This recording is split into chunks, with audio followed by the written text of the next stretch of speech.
Bienvenidas y bienvenidos. Hoy nos sumergimos en un tema apasionante, la corriente de Humboldt. También llamada corriente del Perú, ¿verdad? Una corriente oceánica clave en Sudamérica. Exacto. Vamos a hacer un análisis detallado basándonos en la información que tenemos sobre ella, sus características, su increíble vida marina. Y su vulnerabilidad, que también es importante. Efectivamente, porque esta corriente, que es fría y con poca sal, no solo afecta al clima de la zona. Ah, nada. Es que sostiene una de las pesquerías más grandes del planeta. Fundamental para Chile, para Perú. Pues eso, vamos a ver por qué es tan rica, qué es eso del afloramiento, también esa jornada curiosa con poco oxígeno, La OMC, sí. y cómo le afecta al niño, claro. Y bueno, una pincelada sobre por qué se llama así, por Alexander von Humboldt. Aunque ya se conocía de antes, claro. Empecemos por describirla un poco. Fluye hacia el norte, ¿no? Desde el sur de Chile. Sí, más o menos desde los 45 grados sur, recorre toda la costa chilena, la peruana, hasta casi los 4 grados sur. Una distancia enorme. Y entiendo que no es solo pegada a la costa. Que va, se extiende bastante mar adentro, ¿eh? Entre 500 y 1000 kilómetros, depende de la zona. Y lo más llamativo es la temperatura, ¿verdad? Totalmente. Es que es muy baja para estar tan cerca del Ecuador. La superficie puede estar a 16 grados, imagínate. Cuando lo normal en aguas tropicales sería, ¿qué? Más de 25. Sí, fácil, más de 25 grados. La diferencia es notable. ¿Y por qué esa frialdad? ¿Cuál es la causa principal? Pues mira, la clave es el afloramiento costero, el upwelling. Ajá. Los vientos alisios soplan, digamos, paralelos a la costa y empujan el agua de la superficie mar adentro. Y ese hueco se tiene que rellenar. Exacto. Y se rellena con agua que sube del fondo. Agua muy fría. Y esto es crucial, cargadísima de nutrientes. Nitratos, fosfatos. Ah, claro. El abono del mar, por así decirlo. ¿Justo? Esos nutrientes fertilizan las capas superficiales y eso permite que el fitoplancton, que crezca de forma explosiva. La base de toda la cadena alimentaria. Precisamente. Por eso este sistema es el ecosistema de borde oriental más productivo del mundo. Para que te hagas una idea, A ver. es responsable de entre un 18 y un 20% de toda la captura mundial de peces marinos. ¡Un 20%! ¡Ostras! Es una barbaridad. Una quinta parte de la pesca mundial. Una barbaridad, sí, sí. Y claro, esa riqueza en la base se traduce en mucha vida, ¿no? Desde lo más pequeño hasta... Pues sí. Abunda el zooplancton, que se come al fitoplancton, luego moluscos, crustáceos y sobre todo peces, muchísimos peces. ¿Cuáles son los protagonistas? Principalmente la anchoveta y la sardina. Sus poblaciones son enormes. También el jurel. Tienen una distribución un poco distinta, eso sí. Ah, ¿sí? Sí, la anchoveta suele estar más cerca de la costa, en las aguas más frías recién afloradas. La sardina se encuentra un poquito más afuera. Entiendo. Y todo esto, claro, alimenta también a aves marinas, mamíferos... Claro, leones marinos, cetáceos. Toda una red trófica muy rica. Has mencionado antes, de pasada, algo de una zona pobre en oxígeno. Ah, sí. La zona de mínimo oxígeno, la OMZ. La de Humboldt es una de las más grandes que existen. Está frente a Perú, sobre todo. ¿Y a qué profundidad? A profundidades intermedias, digamos entre unos 100 metros y unos 600. No es en el fondo del todo. ¿Y por qué se forma? ¿Por qué hay tan poco oxígeno ahí? Pues es una combinación de factores. Por un lado llega poco oxígeno desde la superficie. Hay poca ventilación. Y por otro, A ver... con tantísima vida arriba, cae muchísima materia orgánica al fondo. Al descomponerse, las bacterias consumen el oxígeno que hay. Y claro, se agota. O sea, mucha producción arriba significa poco oxígeno abajo. Básicamente sí. Tiene sus consecuencias, claro. ¿Cómo cuáles? Pues limita a muchos organismos. Les obliga a quedarse más cerca de la superficie. El zooplancton, por ejemplo, no puede hacer grandes migraciones verticales como en otros sitios. ¿Pero tiene algún aspecto positivo? Bueno, para algunas especies adaptadas a la hipoxia, a la falta de oxígeno, sí. Es como un refugio donde tienen menos depredadores. Vale. Y más allá de la biología, el impacto en el clima tiene que ser brutal también. Definitivamente. La corriente enfría mucho el aire que está sobre ella, y eso afecta directamente al clima de Chile, de Perú, de Ecuador. Es la responsable de la aridez, ¿no? Del desierto de Atacama, por ejemplo. Exactamente. Es la causa principal. El aire frío sobre el mar frío no puede contener mucha humedad, Y además es estable, no tiende a subir para formar nubes de lluvia. Pero sin nieblas, las camanchacas o garúas. Eso sí, mucha niebla costera. Y otra cosa interesante, este sistema inhibe la formación de ciclones tropicales en esta zona del Pacífico. Qué curioso. Pero a ver, este sistema tan potente, tan productivo, no es estable siempre, ¿verdad? Ahí entra el niño. Ahí entra el niño. Sí, el niño oscilación del sur, ENSO, lo altera todo drásticamente. ¿Qué pasa durante un episodio de El Niño? Pues que las aguas cálidas del Pacífico ecuatorial, que normalmente están más al oeste, se extienden hacia el este y hacia el sur, cubriendo las aguas frías de la Humboldt. ¿Y esa capa de agua caliente? Esa capa cálida hace que la termoclina, que es la frontera entre el agua caliente de arriba y la fría de abajo, se hunda muchísimo, decenas de metros. Y con ella se hunden los nutrientes, imagino. Exacto. El afloramiento se debilita o directamente para. Ya no sube agua fría y rica. Y sin nutrientes en la superficie. Se acaba la fiesta. La producción de fitoplancton cae en picado. Cae en picado. Y detrás toda la cadena trófica. Las consecuencias para la pesca pueden ser devastadoras. El ejemplo clásico es el colapso de la anchoveta en el 72, ¿no? Sí. En Perú, después de un El Niño muy fuerte. Fue un desastre socioeconómico tremendo. Y creo que luego cambió la especie dominante, ¿puede ser? Sí, es muy interesante. Después del colapso de la anchoveta, la sardina, que parece que aguanta un poco mejor condiciones más cálidas, tuvo su auge. Es lo que se llama un cambio de régimen en el ecosistema. Fascinante. Entonces, para ir resumiendo, tenemos una corriente enorme, muy fría para su latitud, Sí, que gracias al afloramiento es increíblemente productiva. sí. Sostiene una pesca fundamental a nivel mundial. Ajá. Además, define el clima árido de la costa oeste de Sudamérica y tiene esa peculiar zona sin oxígeno. La UMZ sí, Y todo este sistema es muy sensible a cambios climáticos como el Niño. muy sensible.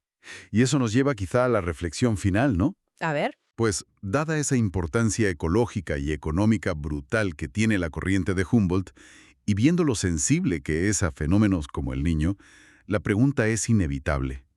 ¿Qué desafíos le esperan a este sistema tan vital y a la gente que depende de él con los cambios climáticos globales que ya estamos viendo y los que puedan venir?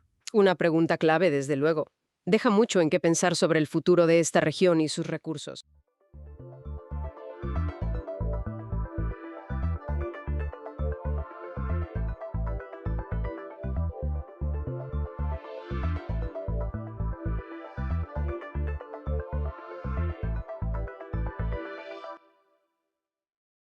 Bienvenida o bienvenido a esta exploración de la figura de Bruce Lee. Tenemos fuentes biográficas muy detalladas, pero hoy la idea es ir un poco más allá del repaso vital. Queremos entender por qué sigue siendo tan potente hoy. El innovador, el icono cultural, vamos. Exacto. Es que Bruce Lee rompió muchos moldes. No solo en artes marciales o cine, que también, sino en cómo se percibía a la comunidad asiática en Occidente. Totalmente. Su vida, aunque corta, fue una búsqueda constante, de eficacia, de expresión personal, un viaje de Hong Kong a Hollywood. Pues eso es lo que queremos desgranar. Sus raíces, cómo revolucionó su mundo y ese eco que aún se siente. Empezamos. Nació en San Francisco, ¿verdad? Sí, Lee Jun-fan. Año del dragón, además. Curioso. Pero criado en Hong Kong. Ahí ya tenemos ese puente cultural desde el principio. Totalmente. Y el cine, lo vivió en casa. Su padre era actor de ópera cantonesa. Fueron más las calles y el Wing Chun con Ip Man lo que marcó esos primeros años, ¿no? Sí, y es fundamental entender ese contexto. El rechazo que sufrió al principio en el Wing Chun por su ascendencia mixta. Ah, ¿sí? Sí, su madre era de ascendencia euroasiática. Y las peleas reales en las azoteas de Hong Kong. Eso le dio una visión muy, muy pragmática del combate. Claro, la teoría contra la realidad. Justo. Empezó a ver las limitaciones de los estilos muy puros, muy teóricos, frente a una pelea, una pelea de verdad, Y esa visión se la lleva a Estados Unidos con 18 años. a Seattle. Ahí empieza a enseñar artes marciales, ya con su toque personal. Lo llamó Junfan Gung Fu. Eso es. Y es la época del famoso puñetazo de 1 pulgada. Increíble. La demostración de Long Beach en 1964, ¡qué impacto! Un impacto tremendo, sí. Le abrió puertas, pero también generó controversia. ¿Por qué? Por criticar estilos clásicos y sobre todo por enseñar a no chinos. Eso no sentó bien en los círculos más tradicionalistas. Ya veo. Y luego está el famoso combate privado con Wong Jackman. Hay versiones contradictorias, claro, sobre quién ganó, cuánto duró, Siempre pasa con estas cosas. pero parece que ganar a quien ganara le reforzó en una idea. Tenía que ir más allá, ser más eficiente, romper con las formas rígidas. Y de ahí, entiendo, nace el Jeet Kune Do, el camino del puño interceptor. Exactamente. Pero lo interesante es que él no lo veía como un estilo cerrado, ¿verdad? Era más una filosofía. Justo. Él decía, tomar lo útil de cualquier sitio, descartar lo inútil, añadir lo específicamente propio. Adaptabilidad total. La famosa frase, usar ningún camino como camino, no tener ninguna limitación como limitación. Muy potente. Radical para la época en el mundo de las artes marciales, sí. Y esa mentalidad de romper barreras la aplicó a todo. A su carrera también. Claro, buscaba entrar en Hollywood y consiguió ser Kato en The Green Hornet. Sí, que es curioso, porque le tuvieron que pedir que fuera más lento. ¿Más lento? Sí, sus movimientos eran tan rápidos que la cámara no los captaba bien. Qué bueno. Le dio visibilidad en Estados Unidos, eso sí, pero como el secundario exótico. Claro, y él sentía que lo encasillaban, ¿no? Que no le daban la oportunidad de ser el protagonista. Exacto. Así que, bueno, toma una decisión importante. Vuelve a Hong Kong. Y ahí explota. The Big Boss, Fist of Fury. Rompen récords de taquilla en Asia. Se convierte en una estrella masiva allí. Y entonces da el siguiente paso. Dirige y protagoniza Way of the Dragon. Con la mítica pelea contra Chuck Norris en el Coliseo de Roma. Historia del cine. Totalmente. Ya no era el secundario. Estaba demostrando que un protagonista asiático podía ser la estrella. Fuerte, carismático. Y eso preparó el terreno para Enter the Dragon, la gran coproducción con Hollywood, su salto definitivo al estrellato mundial. Iba a hacerlo. Pero entonces, pues, llegó la tragedia. Muere a los 32 años, muy joven, justo antes del estreno de Enter the Dragon, un edema cerebral. Sí, esa es la causa oficial. Edema cerebral agudo. Pero las causas exactas, todavía hoy hay debate, ¿no? Sí, la versión más aceptada fue una reacción alérgica a un analgésico, Equagesic. Pero con los años han surgido otras teorías. He leído sobre el golpe de calor. Dicen que se había quitado las glándulas sudoríparas de las axilas por estética. Se ha comentado, sí. Eso podría haber afectado su capacidad para regular la temperatura. Y más recientemente, una teoría sobre hiponatremia, Hiponatremia. por beber demasiada agua. Exacto. Un desequilibrio de sodio por un consumo excesivo de líquidos que su cuerpo no podía procesar bien. Es una hipótesis más. La verdad. Es difícil saberlo con certeza. Sea como sea, su muerte tan prematura lo convirtió en mito. Pero el legado es real y enorme. Inmenso. Popularizó las artes marciales chinas en todo el mundo, sí, pero hizo mucho más. Cambió la forma de rodar las escenas de acción, por ejemplo. Totalmente. Buscaba más impacto, más realismo, aunque estilizado.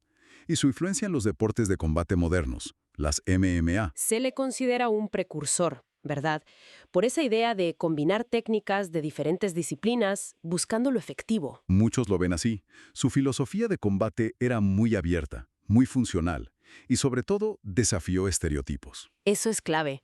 En una época donde los asiáticos en el cine occidental eran, bueno, caricaturas o roles muy limitados. Él proyectó fuerza, inteligencia, carisma, atractivo. Rompió esa imagen.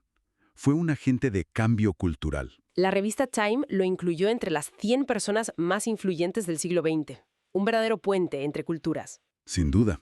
Entonces, resumiendo un poco, ¿cuál dirías que es la esencia de Bruce Lee?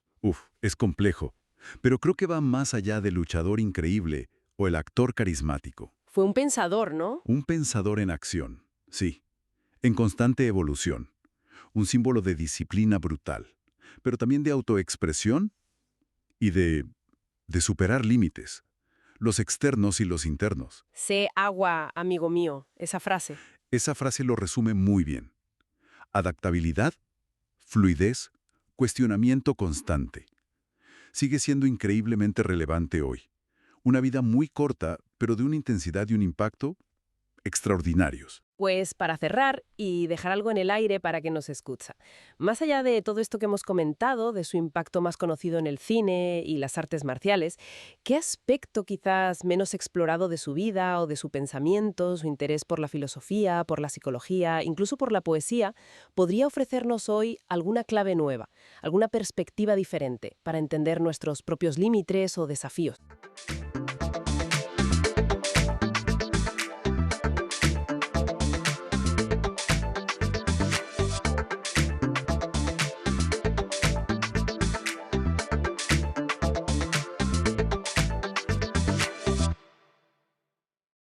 Bienvenidas y bienvenidos.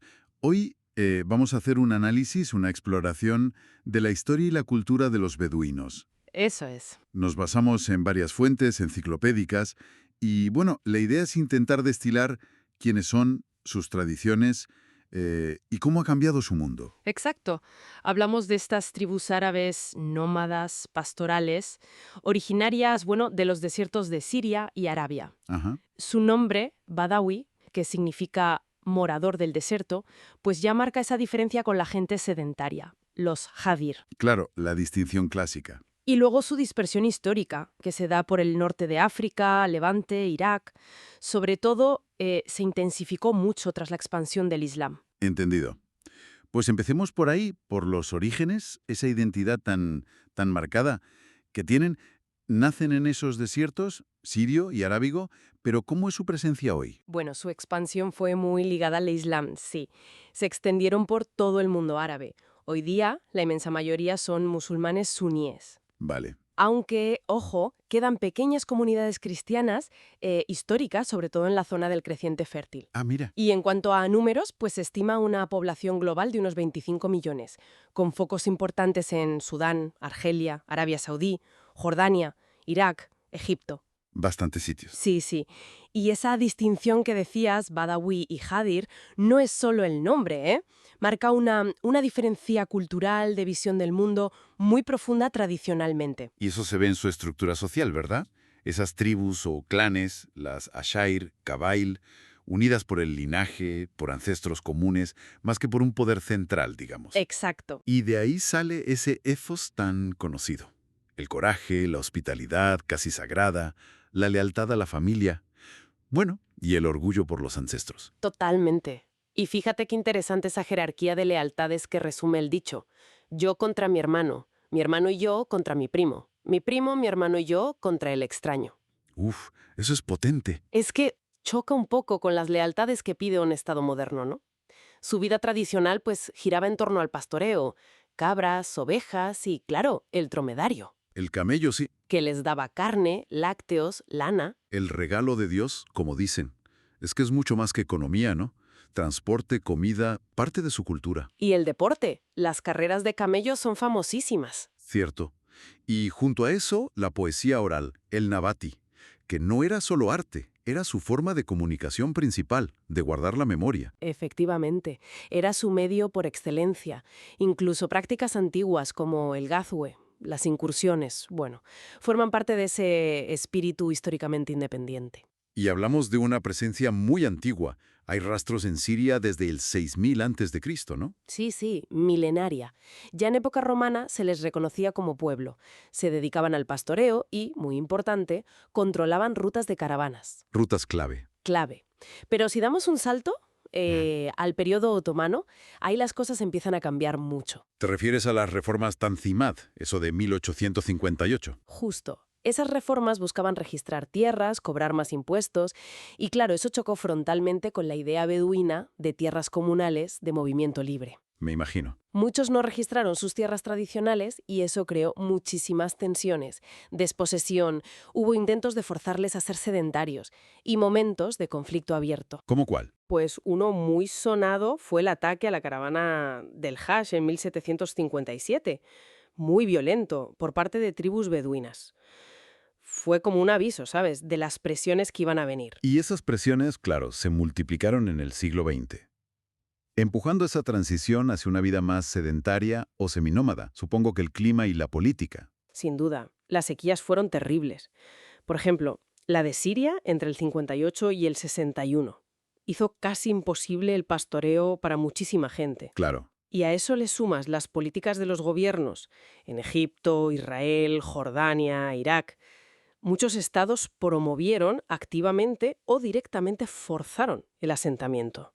Buscaban integrar o, bueno, controlar a los beduinos. Lo que nos lleva a hoy, una situación muy diversa. Porque, aunque algunos mantienen tradiciones nómadas, la mayoría ya viven en asentamientos o son seminómadas. La realidad cambia mucho de un país a otro. Totalmente. Piensa en Israel, por ejemplo. Los beduinos del Negev y Galilea tienen ciudadanía desde 1954, pero, la relación con el Estado es muy compleja. Sí, he leído sobre eso. Ha habido desplazamientos, esa política de concentrarlos en municipios planificados por el gobierno, dejando otras aldeas como no reconocidas. Con todos los problemas que eso genera. Claro. Y polémicas como el Plan Brouwer para reubicaciones masivas. Refleja esas tensiones constantes sobre la tierra, la identidad. Y como curiosidad, lo de los rollos del Mar Muerto. ¿Ah, sí? Fueron pastores beduinos quienes los descubrieron. Una casualidad increíble. Y en Jordania, ahí se les ve como la columna vertebral del reino, ¿no? Tradicionalmente sí, muy leales a la monarquía semita.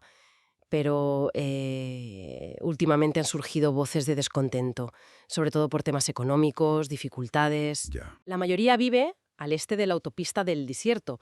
Es otra dinámica, diferente a la de Israel, por ejemplo. Y más allá de la relación con los estados de ahora, sus movimientos del pasado han dejado una marca enorme en regiones enteras. El Magreb, por ejemplo. El Magreb es el caso paradigmático. Las migraciones de tribus como los Banu Hilal, los Balu Sulaim, los Maquil, en el siglo XI transformaron el norte de África. ¿En qué sentido? Pues no solo extendieron el nomadismo, sino que arabizaron, lingüística y culturalmente, zonas enormes. Dejaron dialectos árabes propios, los ilianos, que todavía existen. Su impacto histórico es monumental. Impresionante.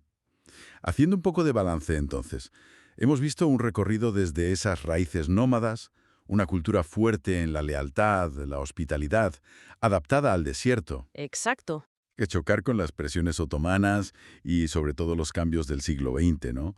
El clima, las políticas estatales, que empujaron a la sedentarización. Y el resultado hoy es, pues eso, un mosaico. Ves una capacidad de adaptación increíble en muchos casos, pero también tensiones que siguen ahí, entre tradición y modernidad. Lo vemos en el Negev, lo vemos en Jordania. Claro. Y un legado histórico que ha definido regiones enteras, como el Magreb. Es innegable. Y esto nos deja con una pregunta final, quizá. ¿Cómo una cultura que se define tanto por la autonomía, por el movimiento, cómo navega en esta era de fronteras fijas, de estados-nación? Mm. Quizá la historia no es solo de adaptarse y ya está, sino de una negociación constante, a veces conflictiva, ¿no?, entre esa identidad beduina y las estructuras del mundo moderno.